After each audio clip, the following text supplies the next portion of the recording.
Hi, sweetheart. Grandpa Birch here. Hey, who's ready for another story time? Today, we have the Brilliant Ms Bangle, written by Kara Devins. The Brilliant Ms Bangle.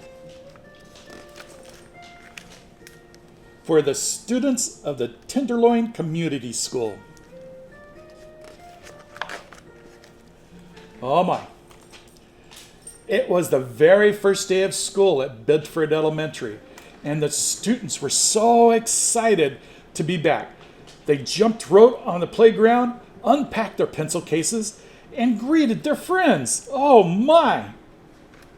Over the summer, I saw 6 seagulls at the beach, exclaimed Bertie Frisk. I rode in a car for a long time to visit my Aunt Chelsea. Marty bragged. She has a poodle named Pepper.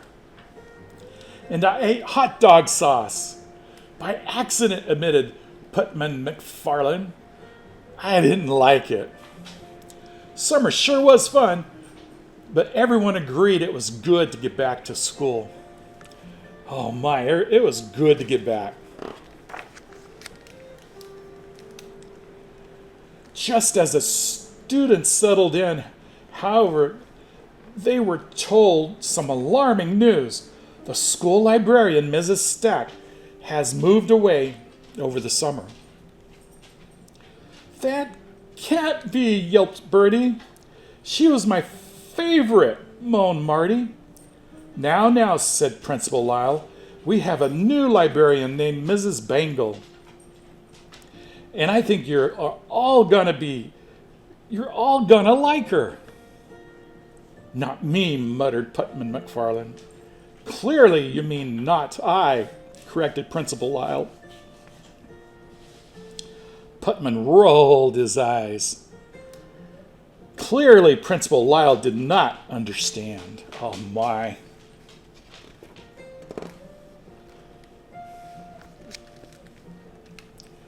The students talked about how much they loved Ms. Stack.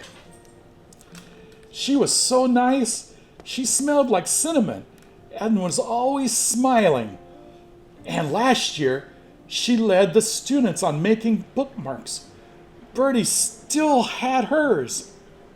Nope, no one could replace Mrs. Stack. Together, the kids hatched a plan. Welcome back, students. They would not welcome Miss Bangle. They would refuse to read with her until Mrs. Stack came back. Everyone loved the plan. Later, when it came time to go to the library, the students exchanged glances. What are we going to do?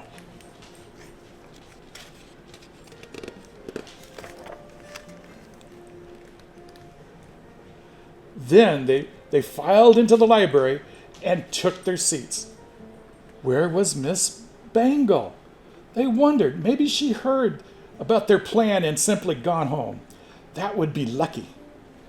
But all of a sudden, the door swung open, and in walked Miss Bangle. The students could tell immediately that she was very different than Ms. Stack. Good afternoon, children. I'm the new librarian. Miss Bangle. She's the new librarian, Miss Bangle. Here are a few things to know about me.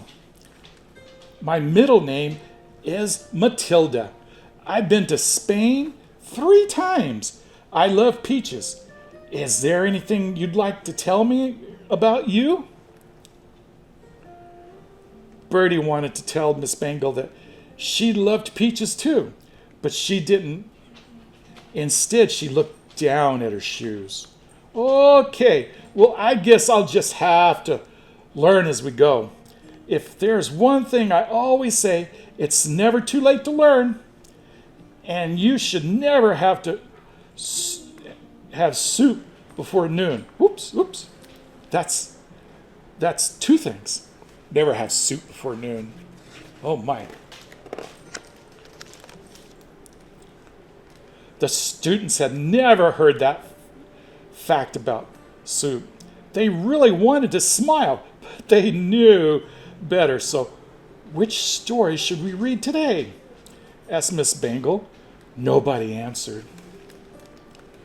Marty proposedly stared out the window and watched the kindergartners play in the leaves. Miss Bangle looked around and picked up an old dusty book. How about this one? It's called The Rise of Lithograph, printing in 18th century England. Marty stiffed a giggle. Silly me, said Bangle. You probably already read that one. What else is there? She's trying to pick out a boring book. Miss Bangle picked up a brochure. How about this? It's the town parking policies for holidays. Did you know there's no parking in Celery Street during parades? Bertie thought this was hilarious, but she couldn't let on. In order to stop herself from laughing, she bit down on her lip. Ow, she exclaimed. Or I guess we could read this book. Daisy at the Lagoon.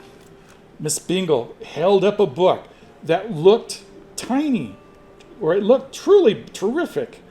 Putman had never read it and desperately wanted to know what was going on, or what was going to happen with Daisy at the lagoon.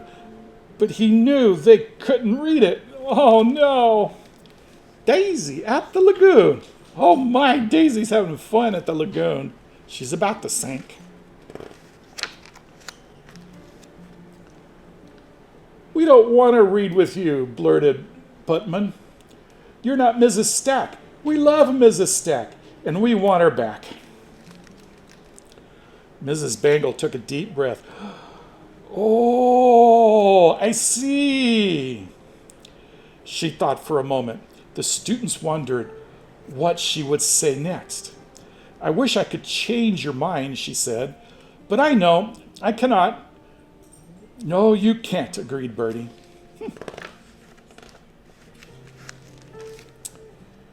I guess this isn't the worst thing, said Mrs. Bangle.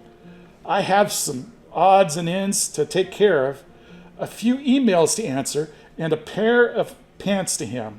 Oh, and I should call my dear friend Darsa to see how she's recovering from rotator cuff surgery.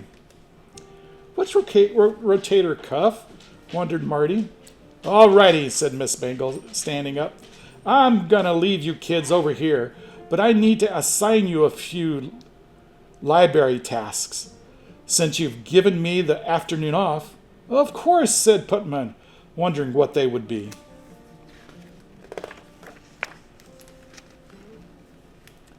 First, I need you to sort these and put them all back.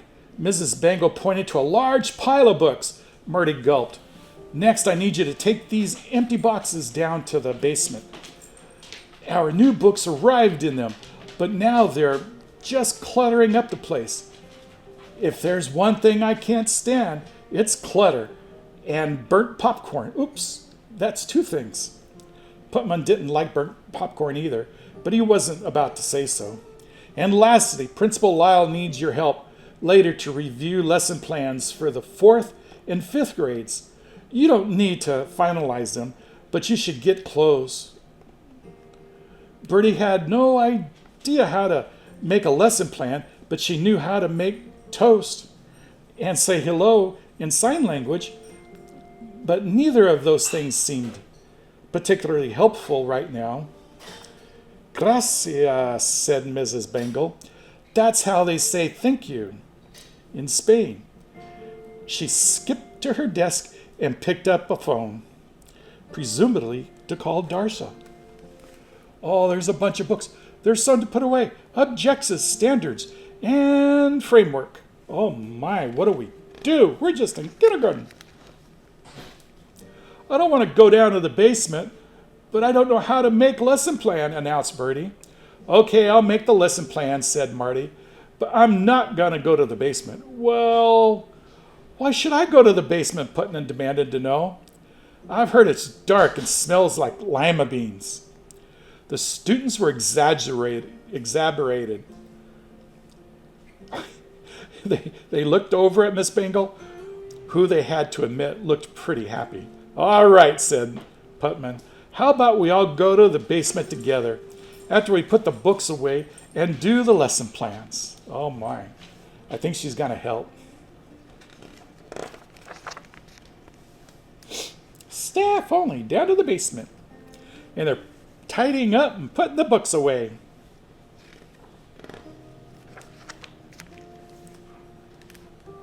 Together, the students approached Mrs. Bangle, who jumped when she saw them. Oh, hello, she said. I forgot you children were even here. Have you had any luck with the lesson plans? Mrs. Bangle, we think we might like to read with you after all, said Bertie. We know you're not Mrs. Stack, but you do seem nice. And funny, piped up Putman. Mrs. Bangle smiled. Well, okay, she said. I'll just have to finish hemming these pants later. If there's one thing I won't stand for, it's pants that don't fit and birthday cakes without candles. Oops, that's two things. And I keep doing that.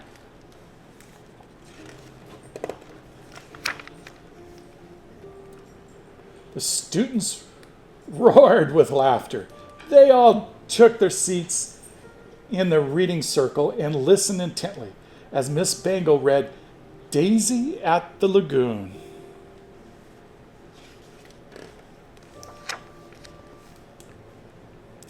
Later on, the students began to wonder if pretending she didn't want to read it with them had been Mrs. Bangle's plan after all.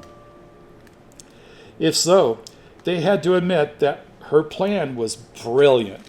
She put them to work and made them want to read with her. Oh my, and they're reading now. She's a smart librarian. What do you think? All right, that's the end of the book. What did you think of the Brilliant Ms Bangle? All right, bye for now. And remember, Grandpa Birch loves you.